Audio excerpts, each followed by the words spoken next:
وقت کے امیر المومنین عمر بن عبدالعزیز گھر تشریف لائے، آ کر اپنی بیٹی کو آواز دی کہ بیٹی پانی پلانا، لیکن بیٹی پانی لے کر نہیں آئی۔ عمر بن عبدالعزیز نے پھر آواز دی، لیکن اس بار بھی بیٹی پانی لے کر نہیں آئی۔ الغرض 3 مرتبہ وقت کے امیر المومنین عمر بن عبدالعزیز نے اپنی بیٹی کو بلایا، لیکن وہ پانی لے کر نہیں آئی۔ اتنے میں آپ کی زوجہ ہاتھ میں پانی کا پیالہ پکڑے حاضر خدمت ہوئی۔ آپ نے غصے سے کہا کہ میں نے تو بیٹی کو بلایا تھا، وہ کیوں نہیں آئی؟ کیا میری اولاد نافرمان ہو گئی ہے؟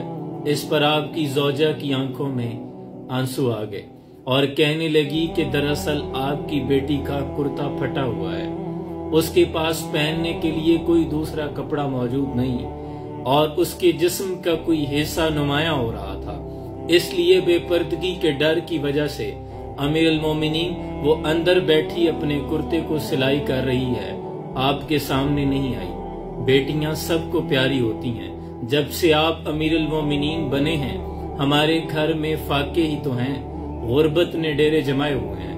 امیر المومنین عمر بن عبدالعزیز، یہ وہ دور تھا کہ جب اتنی خوراک ہوا کرتی تھی کہ بچ جانے والی گندم برف کے پہاڑوں پر ڈال دی جاتی تھی تاکہ پرندوں کو بھی کھانا میسر آئے، اور امیر المومنین عمر بن عبدالعزیز نے اپنی بیٹی کا جب یہ حال سنا تو صحن میں تشریف لے آئے۔